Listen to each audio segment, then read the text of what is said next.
नमो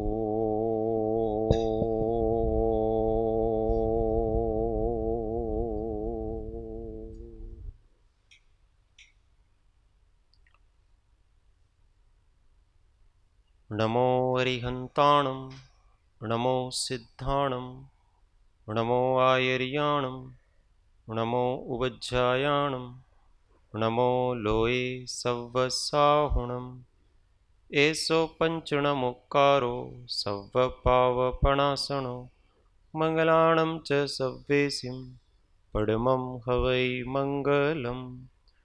ॐ नमो अरिहन्ताणम्। महादेव्या कुक्षिरत्नं शब्दजितर्वात्मजं राजचन्द्रमहं वन्दे तत्त्वलोचनदायकम्।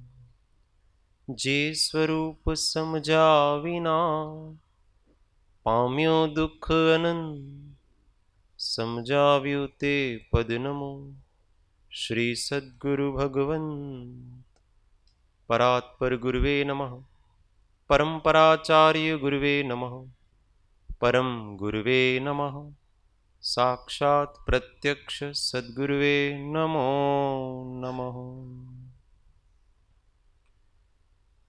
અનંત અનંત ભાવ भेदथी भरेली भली अनंत अनंत नाय निक्षेपे व्याख्यानी छे सकल जगत हित कारिणी हारिणी मोह तारिणी भवाब्धि मोक्ष चारिणी प्रमाणी छे उपमा आप्यानी जेने तमारा खवीते व्यर्थ आपवाथी निज मति मपाई में मानी छे अहो राज चंद्र बाळ ख्याल नथी पामताय जिनेश्वर तणी वाणी जाणी तेणे जाणी छे गुरुराज तणी वाणी जाणी तेणे जाणी छे। ओ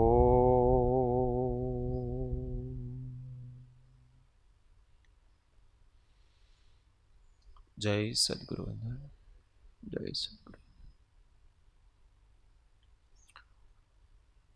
तत्व चर्चा में परम तत्वज्ञ श्रीमद राजचंद्र वचनामृत पत्रांक 493 अनन्य शरणना आपनार एवा श्री सद्गुरुदेव ने अत्यंत भक्ति थी नमस्कार।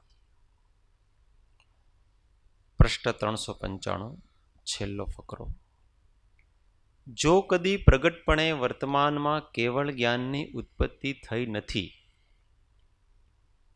पण जेना वचनना विचार योगे शक्तिपणे केवल ज्ञान छे एम स्पष्ट जाण्यु छे। श्रद्धापणे केवल ज्ञान थयुं छे, विचार दशाए केवल ज्ञान थयुं छे, इच्छा दशाए केवल ज्ञान थयुं छे, मुख्य नयना हेतुथी केवल ज्ञान वर्ते छे। ते केवल ज्ञान सर्व अव्याबाद सुखनु प्रगट करनार जेना योगे सहज मात्र में जीव पामवा योग्य थयो ते सत्पुरुषना उपकार ने सर्वोत्कृष्ट भक्तिए नमस्कार हो नमस्कार हो। थोड़ो सैद्धांतिक छे। जो कदी प्रगटपणे वर्तमान में केवल ज्ञाननी उत्पत्ति थई नथी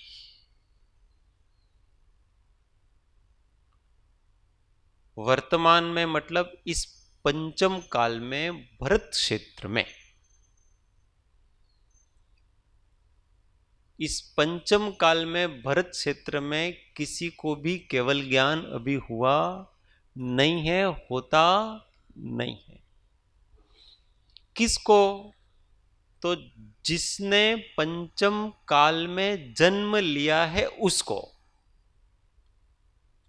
वैसे तो पंचम काल में भी केवल ज्ञान हुआ। किस किस को हुआ? जम्बू स्वामी को हुआ, उसके बाद में श्रीधर केवली वगैरह को हुआ।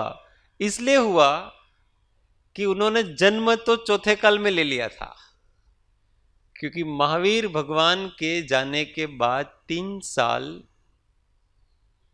और 8 महीने 11 दिन, या 11 दिन 8 महीने, 8 महीने 11 दिन, इसके बाद से पंचम काल चालू हो गया।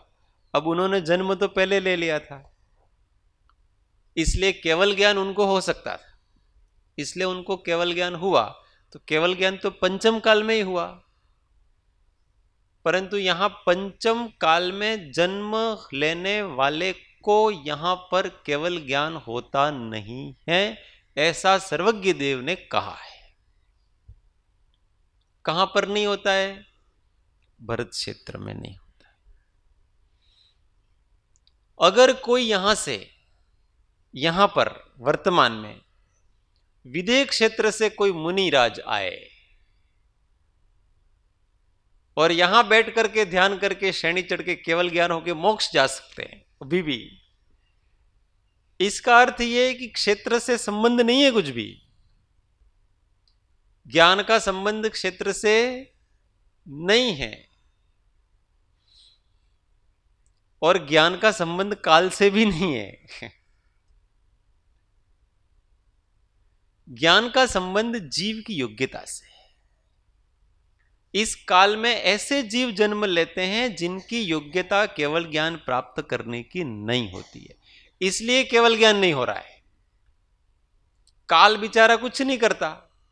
अगर काल करे तो वो विदेह क्षेत्र में आए हुए मुनिराज के लिए यहां पंचम काली है ना, तो काल ने कहां रोका?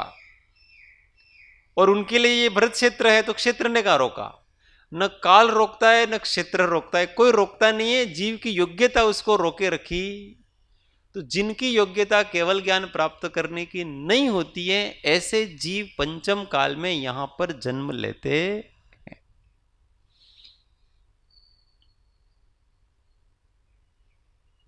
तो यहां ये कहते कि जो कदी प्रगटपणे वर्तमान में केवल ज्ञान की उत्पत्ति थई नहीं। यहां जो जन्म लिया उसको कभी केवल ज्ञान प्रकट हुआ नहीं है और न ही होगा, ऐसा भगवान का कहना है।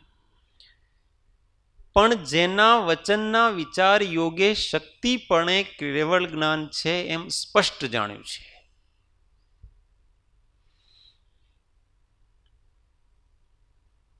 केवल ज्ञान भले उत्पन्न नहीं हुआ, पर केवल ज्ञान शक्तिपणे छे एम स्पष्ट जाण्યું છે। अर्थात केवल ज्ञान स्वभाव वो हमने स्पष्ट रूप से जाना। किससे? जेना वचनना विचार योगे। भगवान ने कहा है, सत्पुरुषों ने कहा है कि तुम केवल ज्ञान स्वरूपी हो। यहां केवल ज्ञान का मतलब समझना। केवल ज्ञान शब्द को 2 प्रकार से समझना, एक द्रव्य दृष्टि से, एक पर्याय दृष्टि से। पर्याय दृष्टि से केवल ज्ञान का मतलब होता है कर्म से निरावृत ज्ञान, जहां समस्त प्रकार का ज्ञानावरण का क्षय हो जाता है। उस समय जो प्रकृष्ट ज्ञान पैदा होता है, जो लोकालोक को विषय करके अपने आत्मा में स्थिर रहता है, उसको पर्याय की अपेक्षा से केवल ज्ञान ऐसा कहा। द्रव्य की अपेक्षा से केवल ज्ञान का मतलब होता है मात्र ज्ञान। जो ज्ञान स्वभाव है उसको कहा केवल, क्या मतलब? मात्र और ज्ञान। केवल ज्ञातापना, उसमें शुद्धि अशुद्धि को गौण कर दो। शुद्ध ज्ञान है कि अशुद्ध ज्ञान है, उसको गौण कर दो। आप केवल आप ज्ञान को पकड़ो। हम भी जानते हैं, केवली भी जानते हैं। जानने का स्वभाव दोनों में एक है, तो केवल उस जानने के स्वभाव को पकड़ेंगे तो द्रव्य दृष्टि से केवल ज्ञान। अब वह कम जान रहा है, ज्यादा जान रहा है, उस पे मत जाओ आप।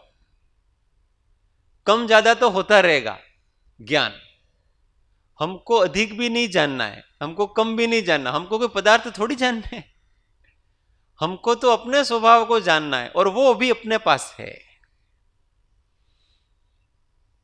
ज्ञान, केवल ज्ञान जो पर्याय की दृष्टि से लोकालोक को जानने वाला, वो भले हमारे पास नहीं हो, और वो तो हमको चाहिए भी नहीं। हमको कहां जगत के पदार्थों को जानने की इच्छा है? जिसको इच्छा वो जाने। हमें तो केवल अपने स्व संवेदन, अपने भीतर, अपने आत्मा का अनुभव करना है, आत्मा को जानना है।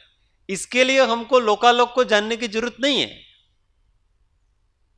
और उसको तो हम अभी भी जान सकते हैं, केवल ज्ञाता रहे।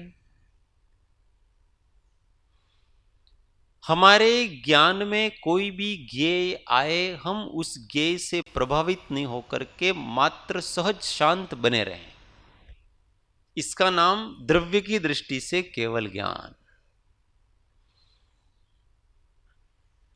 अपनी योग्यता से द्रव्य, अन्य ज्ञेय तो आएंगे अपने ज्ञान में। जो भी हमारे ज्ञान में आता है, वो सब जिस समय द्रव्य की जैसी योग्यता होती, उसके अनुसार वो ज्ञेयों को विषय करता है। परंतु उस ज्ञेयों में न इष्टपना करना, न अनिष्टपना करना, न राग करना, न द्वेष करना, बस जानते रहना। इस प्रकार का केवल ज्ञान अभी अपने अंदर मौजूद है। इसका नाम द्रव्य दृष्टि से केवल ज्ञान। ये दृष्टि, केवल ज्ञान स्वभाव की दृष्टि रख। शक्तिपणे केवल ज्ञान છે, સ્પષ્ટ જાણ્યું છે। अर्थात वो शक्ति तो मेरे अंदर है। अब उस शक्ति का प्रकटीकरण कभी कम होता है, कभी ज्यादा होता है। मुझे उससे कोई लेना देना नहीं। मैं तो अपनी शक्ति की तरफ दृष्टि रखूं बस।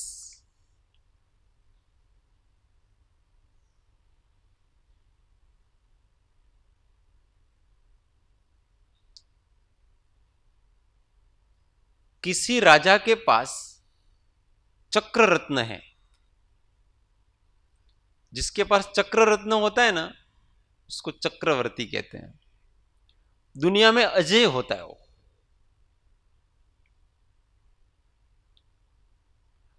अब वो हमेशा लड़ाई करने तो जाता नहीं है, किसी से युद्ध भी नहीं करता अनावश्यक। तो फिर भी उसके पास चक्र रत्न है, इसलिए उसको ऐसा विश्वास है कि मेरे सामने दुनिया का कोई भी बड़ा बलवान आ जाए, मुझे कोई चिंता नहीं है। अभी चक्र रत्न उसके हाथ में नहीं हो, पर उसके आयुधशाला में है, पड़ा है, उपयोग में भी नहीं आ रहा है चक्र रत्न। परंतु फिर भी उसको ऐसा है कि मेरे पास चक्र रत्न है, इसलिए मुझे कोई चिंता नहीं। ऐसे ही जीव को पर्याय की दृष्टि से जिसको केवल ज्ञान कहते, वो हो अथवा नहीं हो, पर मेरे पास ज्ञान है, ज्ञाता स्वभाव है, वही तो, उसी से तो केवल ज्ञान निकलता है। सारी ज्ञान की पर्याय कहां से निकलती है? ज्ञान स्वभाव से निकलती है। अब वो मति ज्ञान रूप हो, कि श्रुत ज्ञान रूप हो, कि अवधि ज्ञान रूप हो, मनय पर ज्ञान रूप हो, कि केवल ज्ञान रूप हो, पर उन सब में ज्ञान रहता है। इसको कहते हैं ज्ञान सामान्य। और जो पर्याय निकल रही है वो ज्ञान विशेष। विशेष है वो क्षणवर्ती होता है, और सामान्य है वो हमेशा बना रहता है। जो क्षणिक है, अनित्य है, वो मैं नहीं हूं। जो हमेशा रहता है वो मैं हूं। इसलिए मुझे न तो मति ज्ञान की जरूरत है, न श्रुत ज्ञान की जरूरत है, न अवधि ज्ञान की जरूरत है, न केवल ज्ञान की जरूरत है, न मन, किसी ज्ञान की जरूरत नहीं है। मैं केवल ज्ञाता हूं। ऐसा जाना है। शक्तिपणे केवल ज्ञान, वो तो सब अपने अंदर छुपी हुई है ना। पर्याय तो शक्ति है अपने अंदर, वो बाहर निकलेगी। पर हमारी दृष्टि कहां रखना? उस पर्याय पे नहीं रखना। हमको कुछ भी नहीं चाहिए, किसी प्रकार का ज्ञान नहीं चाहिए, क्योंकि हमको कुछ जानना ही नहीं है। हमको तो केवल अपना अनुभव करना है, और अपना अनुभव करने के लिए हमें किसी ज्ञेय की कोई जरूरत नहीं है। सामने वाले की कोई जरूरत है क्या? अपनी अनुभूति इस जीव को हमेशा हो रही है। कौन सा क्षण ऐसा है जब कोई भी जीव अपने को अनुभव नहीं करता है? करता है, परंतु अज्ञानी है, उसका ज्ञान वासनाओं से घनाच्छादित है। उसकी अनुभूति है वो वासनाओं से आच्छादित है, ढकी हुई है। और ज्ञानी की अनुभूति है वो वासनाओं से निरावृत है। इसलिए अज्ञानी भी अनुभव तो आत्मा का करता है, पर वो उसमें वासनाएं मिली हुई हैं जगत की, इसलिए उसको शुद्ध अनुभूति नहीं होती। अशुद्ध आत्मा अनुभूति है उसके पास, पर आत्मा अनुभूति है। किसी और का अनुभव नहीं कर रहा, वो अपना ही अनुभव कर रहा है। और ज्ञानी का मन वासना से रहित है, उसको जगत की कोई इच्छा नहीं है। कुछ जानना नहीं है, कुछ देखना नहीं है, कुछ चखना नहीं है, कुछ सुनना नहीं है, कुछ स्पर्श नहीं करना, कुछ नहीं करना उसको। जिसकी कोई इच्छा नहीं होती उसको शुद्धात्मा अनुभूति है। इसलिए अपने को कौन सी अनुभूति करनी है वो अपने ऊपर डिपेंड है। शुद्धात्मा अनुभूति करनी है तो अपने चित्त को वासना से रहित कर दो। अनुभूति तो अपने पास ही है, कहीं कहीं थोड़ी है। और अशुद्ध की अनुभूति करनी है तो वासनाएं मन में जगाते रहो, कल्पनाएं करते रहो, उससे कर्म बनते रहेंगे, उससे फिर नई वासना बनती रहेगी। वासना रहित हमने अपने स्वभाव को जाना है, ऐसा कह रहे हैं कि जिसमें अच्छी और बुरी कोई वासनाएं ही नहीं है, मात्र ज्ञायक। तो चित्त को वासनाओं से उपेक्षित कर दो। हमारी इस अवस्था में वासना जागेगी, इच्छा जागेगी, परंतु उसको उपेक्षित कर दो तो क्या अनुभव में रहेगा? जिसको उपेक्षित किया जाता है उसकी अनुभूति नहीं होती है अथवा गौण होती है। साइड में करो भाई, अभी इसके ऊपर ध्यान नहीं देने का, तो हमको पता ही नहीं चलता है कि वो है। जिसको हम उपेक्षित करते हैं तो उसको साइड में कर दिया, अभी तो थोड़ी देर साइड में रहे भाई, अभी अभी वो सामने आओ, तुम सामने आओ। तो पूरा ध्यान साइड वाले पर नहीं है, सामने वाले पर है।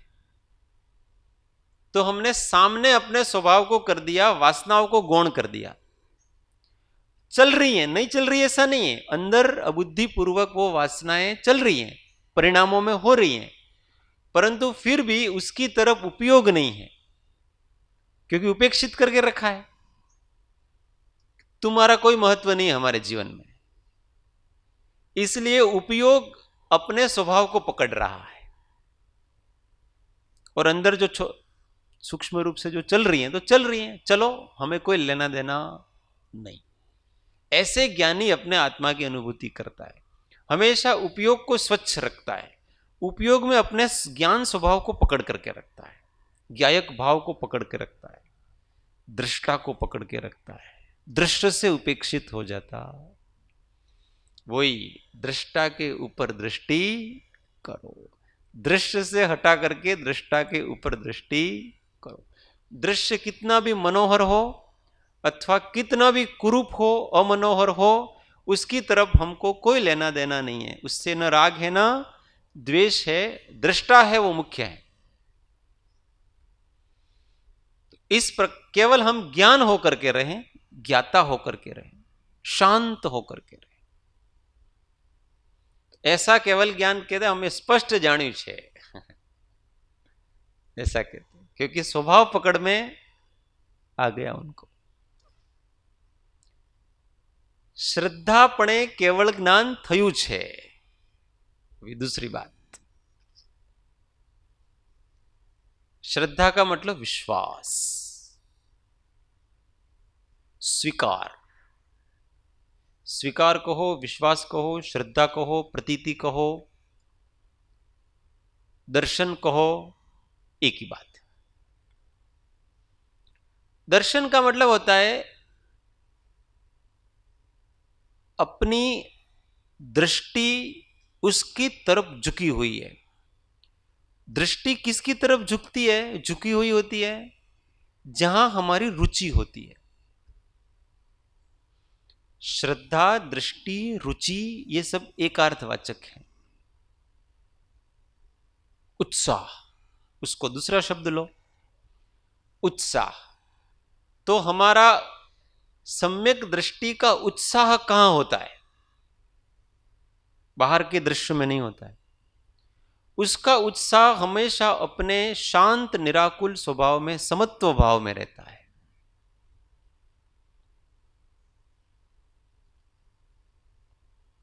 वो हमेशा एक जैसा रहेगा। उसको शांति में उत्साह है, समता भाव में उत्साह आता है। इसलिए जगत के लोगों को देखता है कि यार एमने तो कई त्योहार आवे तो एमने कहीं पड़ी ज नहीं भाई। त्योहार तो आके चले जाते हैं, उसको क्या अंदर रोज का वो रोज पर्व चल रहा है। प्रतिपल उत्साह उसको समता में है।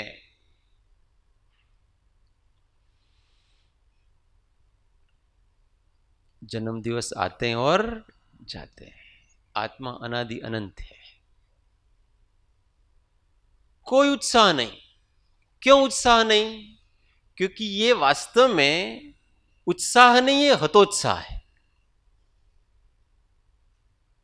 हम हतोत्साह को उत्साह मानते हैं।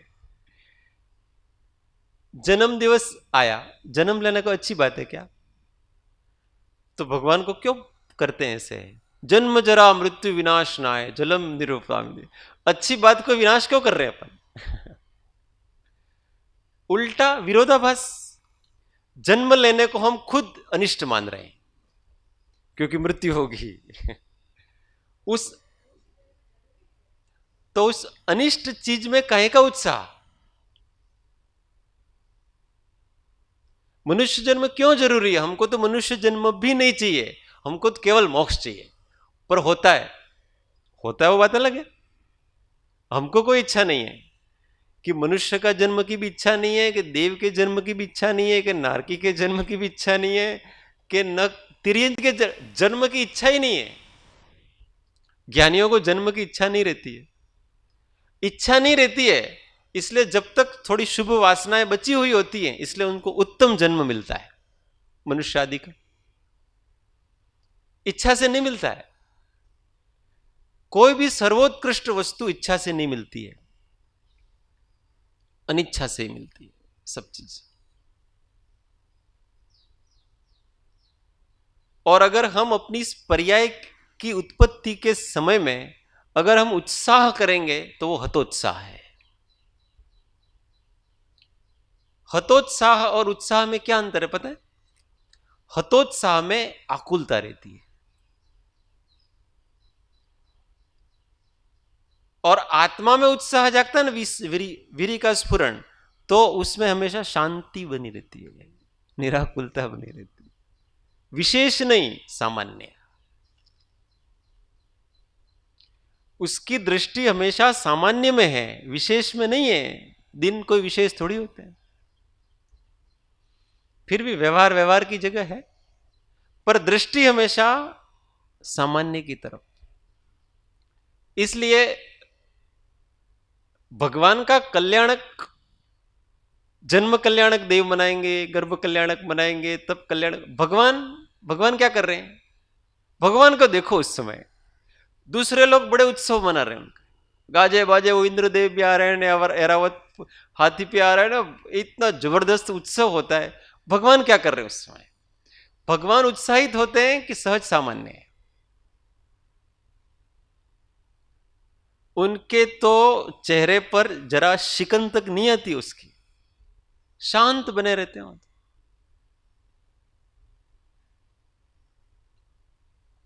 ये दृष्टि क्या उनकी पता है? सामान्य पर। यही बताना चाहते हो। विशेष पे दृष्टि नहीं, उनको कुछ विशेष लगता ही नहीं है, क्योंकि विशेष कुछ है ही नहीं। वो तो हमारे वो उदय चलते हैं इसलिए ऐसे भाव होते हैं वगैरह, उस भूमिका में होते हैं, उसका कोई निषेध नहीं है। परंतु उनकी तरफ बहुत ध्यान नहीं देने का अपने को। जहां हम विशेष में आएंगे कर्म बंद कर लेंगे, क्योंकि हर्ष और शोक दोनों बंधन के कारण। एम छे, ऐसा वस्तु का स्वभाव है। हर्ष मनाओ, कब मनाओ? अच्छा लगता है। दूसरों के गुणों को देख करके उसमें प्रमोद भावना में अपने को अच्छा होना चाहिए। कोई हमारी पर्याय में काय का हर्ष मनाए? भक्ति में हर्ष मनाओ, कोई दिक्कत नहीं, जब तक उस भूमिका में हो, नो प्रॉब्लम। इसलिए भगवान के कल्याणक मनाए, उसमें हर्ष होना चाहिए। दूसरे महात्माओं के जन्म दिवस पर हर्ष होना चाहिए। ये गुण प्रमोद भाव है, ये भूमिका के अनुसार होना चाहिए, पर हमको हमारे ऊपर नहीं होना चाहिए। यही तो मोक्ष मार्ग है सारा। अभी आप हमारा जन्म दिवस आएंगे तो कहोगे कि बहुत बहुत खूब खूब शुभकामनाएं, बहुत अच्छा, अब आगे बढ़ो, इतना सारा बड़े उत्साह से कहेंगे। तो वो रीति है जगत की, कहना ही चाहिए, होना ही चाहिए वो तो से। पर अपने तो हमेशा उसमें भी सामान्य की दृष्टि बनी रहनी चाहिए। उसमें भी इतना भाव विभोर नहीं हो जाना, इतना भावातिरेक नहीं हो जाना, अपने स्वरूप को ही भूल जाए, शांति को ही भूल जाए, सहजता को भूल जाए। श्रद्धापणे केवल ज्ञान थયું છે कि उनकी श्रद्धा ज्ञान स्वभाव में अब स्वीकार कर लिया उसने। मैं सहज ज्ञान स्वभावी आत्मा हूं, सहज शांत हूं, ये स्वीकार किया उसने। तो केवल ज्ञान है। केवल ज्ञान स्वभाव को स्वीकार करना, इसका अर्थ है श्रद्धापणे केवल ज्ञान। फिर से, अपने आप को मैं केवल ज्ञान स्वभावी हूं ऐसा स्वीकार करना, ऐसी श्रद्धा करना, ऐसी मान्यता करना, ऐसी प्रतीति करना, ऐसी रुचि करना, ऐसी दृष्टि रखना, इसका नाम है श्रद्धापणे केवल ज्ञान थયું છે।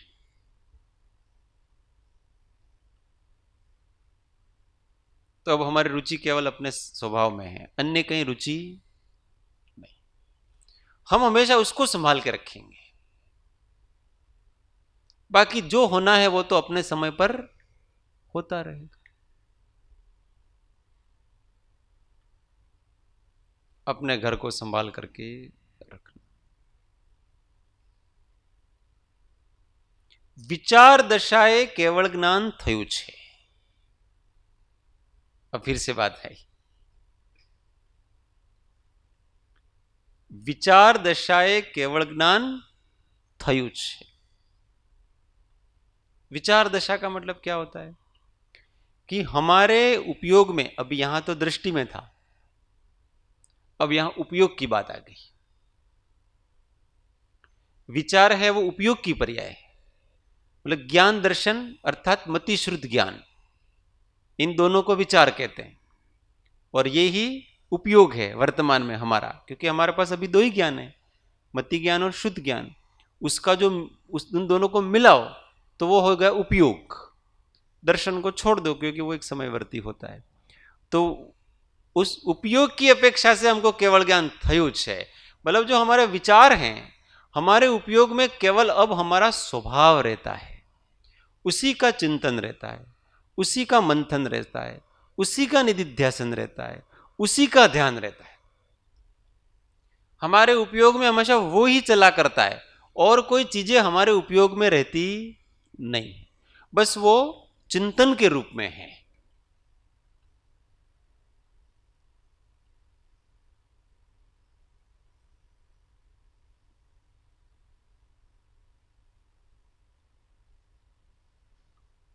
बुद्धिपूर्वक अबुद्धिपूर्वक किसी वस्तु को जब हम साध लेते हैं, जैसे किसी मंत्र को अपनों ने साध लिया, इतना अधिक उसको रटन किया, मंत्र का जाप इतना किया कि अब आप उसको बुद्धिपूर्वक भी आपकी वही रटन होगा, और जब आप रात को सो जाएंगे तो भी आपके अंदर वही चलेगा। सहजात्म स्वरूप परम, सहजात्म स्वरूप। अब इसको इतनी बार बोला, इतनी बार बोला, इतनी बार बोला कि नींद में भी वही है, दूसरे काम करते हैं तो उस समय भी वही होगा, हर समय अंदर वो तो चलेगा ही, वही जाप। ये विचार दशा है केवल ज्ञान। इतना अधिक संस्कार डाल देना, इतना अधिक संस्कार डाल देना कि वो फिर सहज हो जाए, प्राकृतिक हो जाए, नेचुरली हो जाए, कि अब हमको बार बार याद करने की जरूरत नहीं है, ये बुद्धि लगाने की जरूरत नहीं है, हमको सहज ही ऐसा हो गया।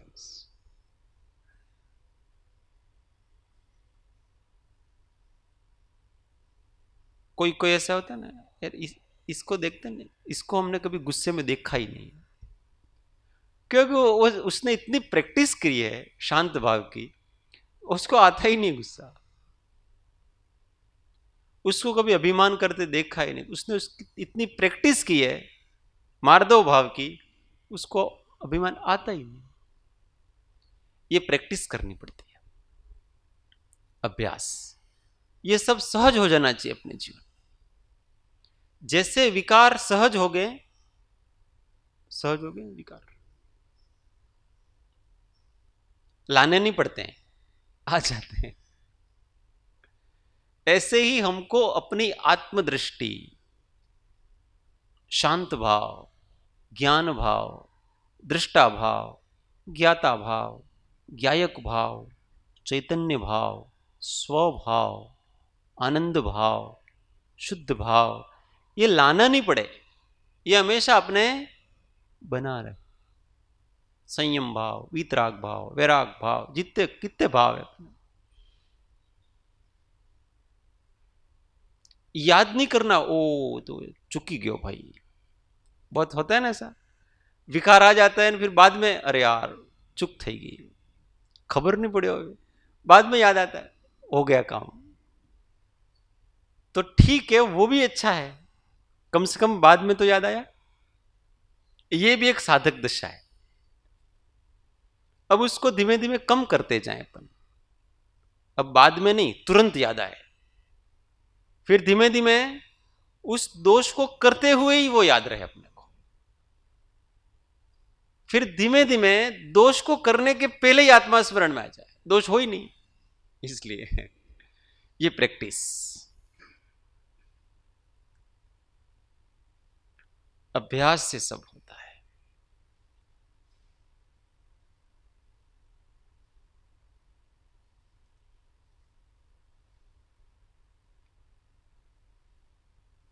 आदत पड़ी हुई है ना,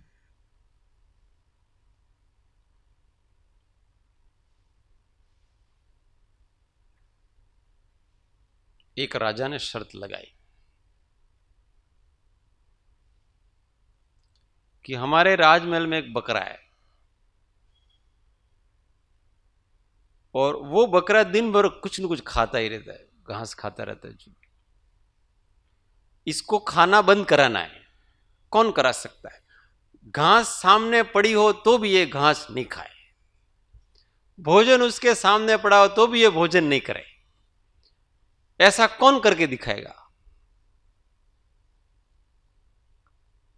तो एक चालाक मंत्री था, हम करके दिखाएंगे,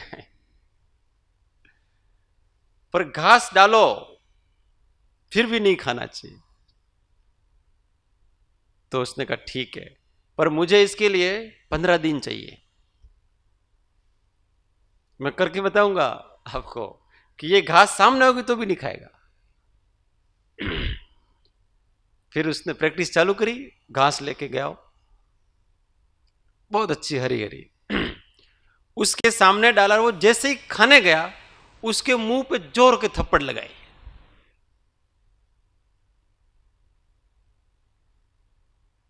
उसको पर फिर खाने गया, फिर जोर से थप्पड़ लगाए इसको, फिर खाने गया, फिर जोर से थप्पड़ लगाई। फिर उस दिन उसने छोड़ दिया उसको। दूसरे फिर खाया, बकरे ने घास खाई। दूसरे दिन फिर गया, अब उसने 3 की जगह 6 थप्पड़ लगाई, फिर उसको खाने दिया। ऐसा करते करते करते फिर बकरा है, अब सोचने लगा कि खाऊं कि नहीं खाऊं। क्योंकि जैसे ही खाने जाता वो थप्पड़ पड़ती है, मुंह के ऊपर ही पड़ती है। और 15वें दिन उसने खाना छोड़ दिया, क्योंकि ये मैं जैसे ही खाने जाता हूं थप्पड़ पड़ती है, इसलिए ये खाना ही मेरे लिए दुखदाई है। फिर राज दरबार में लाया और राजा के सामने पेश किया, फिर घास वगैरह अच्छे उसको जो पसंद आया वो दी, और फिर बकरा लाया गया और कहा, महाराज को कहा, महाराज देखो ये घास है, ये बकरा है, मैं इसके सामने डालूंगा। और वो जिससे मारता था ना, वो चाबुक वो पास में रखा उसने। जैसे ही घास डाली उसने चाबुक आगे कर दिया, मारा नहीं हो उसने, केवल दिखाया उसको तो, और बकरे शांत रहा, खाया ही नहीं उसने। ये किससे हुआ? संस्कार। बार बार बार बार किसी चीज की आप उपेक्षा करो, उपेक्षा करो, उपेक्षा करो, उपेक्षा करो, उपेक्षा करो, फिर नहीं आएगी अपने पास। 20 साल से एक कुत्ते की आदत पड़ गई थी। एक घर के सामने आता, वो जो माँ थी वो उसको एक रोटी डालती और ठीक समय पे आ जाता वो, और वो कुत्ता फिर वो रोटी लेकर के चला जाता। 20 साल से ये काम चल रहा था। और फिर अब वो तो बूढ़ी होने लगी, उसकी पुत्र वधू आई, उसको संस्कार नहीं, कलयुग की मॉडर्न, कुत्ते को रोटी डालना, गाय को रोटी डालना, वो उसको संस्कार ही नहीं। तो कुत्ता बेचारा आया टाइम पे, और फिर बहुत देर तक रुका, कोई डाला ही नहीं। फिर वो खाना वाना बना करके बाहर आई, देखा कुत्ता, तो उसको फटकार करके निकाल दिया। फिर दूसरे दिन फिर आया, फिर वो बैठा रहा, फिर रोटी तो नहीं डाली, फटकार मिली। और ऐसे 10-15 दिन आता रहा, और 15 दिन के बाद वो कुत्ता आना बंद हो गया। पता चला कि यहां तो फटकार मिलती है, रोटी मिलने वाली। अब 20 साल की आदत कितने दिनों में सुधर गई? 15 दिन में। इसलिए बहुत वर्षों की अपनी आदत हो और अनादि के संस्कार हैं, वो भी अपनी सम्यक दृष्टि से अल्प समय में निकल जाते हैं। बस हमारी जागृति उस तरफ होनी चाहिए, निकालने का संकल्प बल होना चाहिए अपना, और धीरज नहीं टूटनी चाहिए। कोई कोई दुर्गुण अपने अंदर, कोई टेव ऐसी होती है, हम उसको कहते हैं ना, स्वभाव कहते हैं। वास्तव में स्वभाव नहीं है, वो टेव कहना उसको। वो ऐसी टेव पड़ जाती है, कुटेव, कि हम बहुत प्रयत्न करते, जाती ही नहीं है। हमको ऐसा लगता है कि यार इस पर्याय में तो जाएगी ही नहीं वो, परंतु अब किसी को प्रयत्न करके नहीं जा रहा है ना, तो अब क्या करो, उसको उपेक्षित करना चालू कर दो। अब उसके ऊपर प्रयत्न करना बंद कर दो, अर्थात संघर्ष करना बंद कर दो, उसको स्वीकार कर लो और उपेक्षित करो। ये रहेगी मेरे साथ, मुझे इसके साथ जीना है, परंतु उसको महत्व नहीं देना है। पहले तो क्या हम महत्व देते थे, उसमें या तो रुचि लेते थे अथवा हम अरुचि लेते थे, दोनों में महत्व दिया। अब उस टेव को महत्व मत दो, दूसरे कामों को महत्व दो। किसी के अंदर कोई दुर्गुण होता है ना, एक दुर्गुण होता है, बाकी बहुत से सद्गुण होते हैं उसके अंदर, पर उस एक दुर्गुण निकालने के पीछे इतना पड़ता है, इतना पड़ता है कि वो बाकी के सद्गुण होता है उसकी उपासना भूल जाता है। और उसको अब जितना चिकना करोगे, जितना चिकना करोगे, वो जाएगा ही नहीं, क्योंकि अब उसको महत्व दे रहे हो। काहे को महत्व देना? आपके दूसरे जो सद्गुण है ना, उसकी उपासना करते रहो। और उसकी उपेक्षा करते रहो, अपने आप वो चला जाएगा।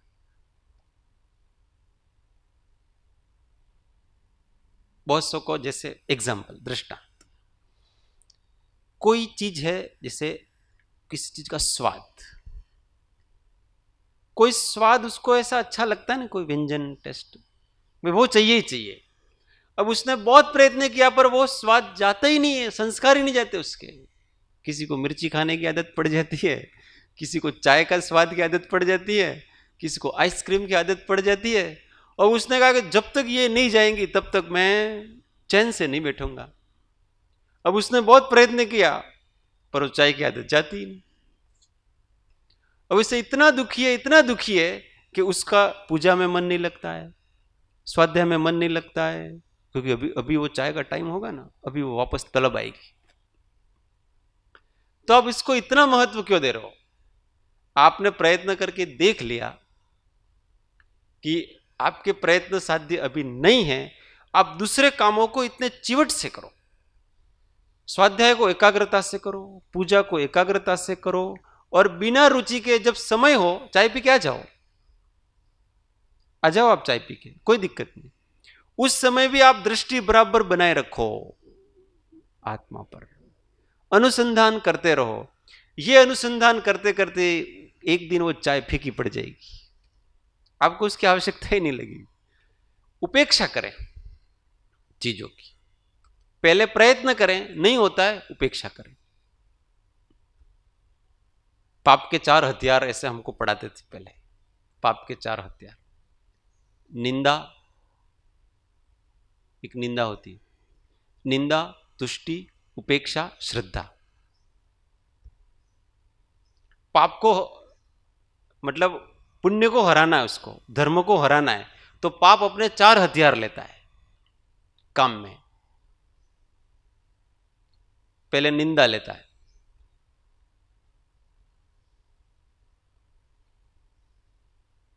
निंदा करेगा पहला, अरे ये करना अच्छी बात नहीं है, नहीं तो खराब है, नहीं इसमें तो क्या है ना, ऐसा करेगा।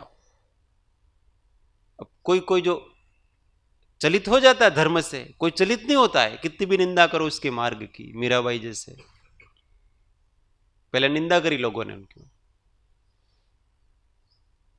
फिर तुष्टि,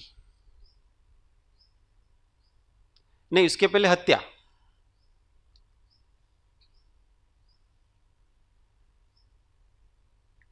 उपेक्षा, सॉरी, फिर वो निंदा करने से भी कुछ नहीं करता है तो कि उपेक्षा करते हैं उसकी।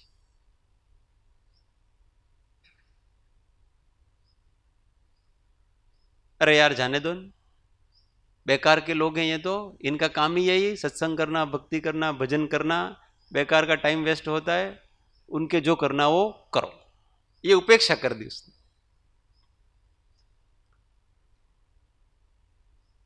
फिर तुष्टि करते हैं, फुसलाने का, बहलाने, प्रलोभन, यश आदि में फंसाएंगे वगैरह, उसमें भी नहीं फंसे तो फिर वो क्या करते होते, श्रद्धा, उनको भगवान बना करके पूजेंगे। आप भगवान हो, हम आपके जैसे नहीं हो सकते, आपको केवल हम पूजा करेंगे, आपके अनुसार चलेंगे नहीं। और ऐसा करके वो उसको एक मूर्त बना करके रख देता है। उस समय पाप जीत जाता है और वो धर्म हार जाता है। तो ये उपेक्षा अपने प्रयत्न से नहीं हो रहा था, उसकी उपेक्षा करो अपने जीवन में से, उसको बहुत महत्व देने की आवश्यकता नहीं। ऐसे अपने दोषों पर दृष्टि रख करके हमेशा विचारों में आत्मा रहेगा, ज्ञान स्वभाव रहेगा, तो अपने दोष अपने आप धीमे धीमे धीमे धीमे निरसता आती जाएगी विषयों में। इसलिए का विचार दशाए केवल ज्ञान थयुं छे, कि हमारे विचारों में हमेशा केवल ज्ञान रहता, अर्थात ज्ञान स्वभाव रहता।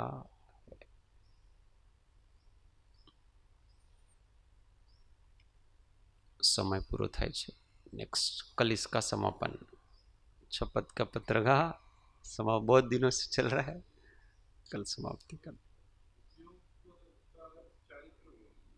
उपयोग का अर्थ चारित्र नहीं है। उपयोग का अर्थ ज्ञान दर्शन की प्रवृत्ति। ज्ञान दर्शन का परिणमन है वो स्वयं उपयोग है, और उससे आत्मा में विशुद्धि हो रही है, वो चारित्र है। हाँ हाँ, यस यस, हाँ।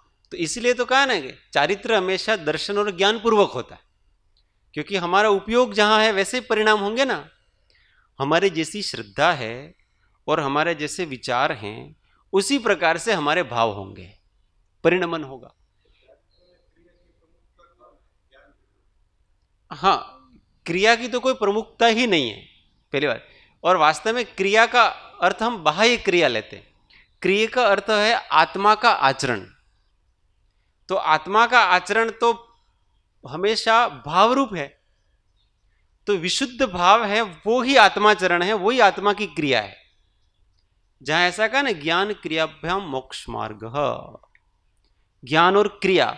तो वहां क्रिया का अर्थ बाहर की क्रिया नहीं लेना, वहां क्रिया का अर्थ है आत्मा की विशुद्धि, आत्मा का आचरण, अपने उसके परिणाम। इसका नाम वो क्रिया कहलाती। क्योंकि आत्मा क्या करता है, तो आत्मा भाव करता है, इसलिए भाव करना उसकी क्रिया है। हाथ पैर चलाना उसकी क्रिया नहीं है।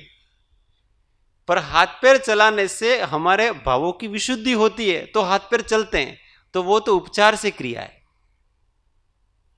जैसे हमको बहुत अधिक भक्ति भाव अंदर से आ गए, तो हम बहुत जोर जोर से भगवान के गुण कीर्तन करने लग जाते, ये ऑटोमेटिक होता है। कोई एक्शन के साथ भक्ति करते हैं हम, ऐसे वो द्रव्य वगैरह चढ़ाते हैं ना, तो ये क्या है, ये हाथ ऐसे जा रहे हैं, इसका मतलब ये भक्ति अंदर से भाव चल रहे हैं, वो बता रहे हैं इसकी। तो वो तो साथ साथ चलेगा, उसमें कोई दिक्कत नहीं। पर वो आत्मा की क्रिया नहीं है, वो तो शरीर की क्रिया है। आत्मा की क्रिया विशुद्धि है, और वो अपनी श्रद्धा और ज्ञान से वो आपकी हो गई। इसलिए अपनी दृष्टि को हमेशा अच्छा रखना और विचारों को निर्मल रखना। दृष्टि दृष्टा की तरफ और विचार भी हमारे विचारक की तरफ। बस ऐसा होकर के अगर हम चलेंगे तो फिर हमारा चारित्र दिनों दिन खिलता जाएगा।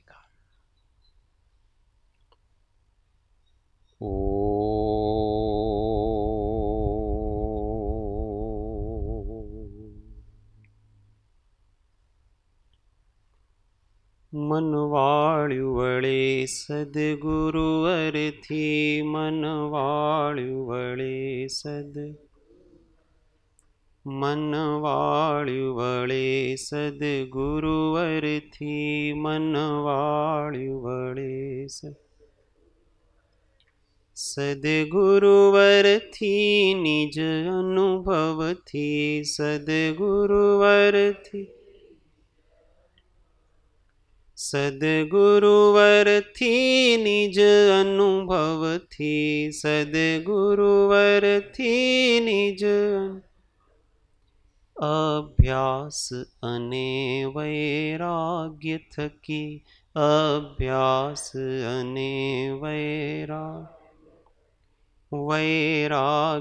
अने अभ्यास थकी, वैराग्य अने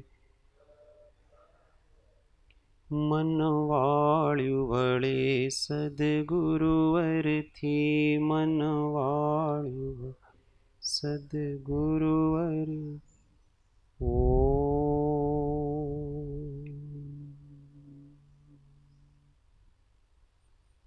देह छता जेनी दशा वर्ते देहाती, ते ज्ञानी ना चरण मां हो वंदन अगणित, ते ज्ञानी ना चरण मां हो वंदन अगणित। ओ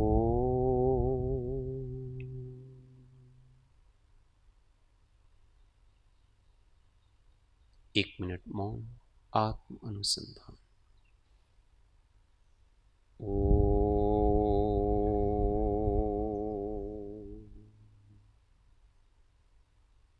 सूत्र सौ साथी। हूँ आत्मा छूँ, आपनो सेवक छूँ, સૌ મિત્ર છું. હું આત્મા છું, આપનો સેવક છું. સૌનો મિત્ર છું. હું આત્મા છું, આપનો સેવક છું. સૌ મિત્ર છું.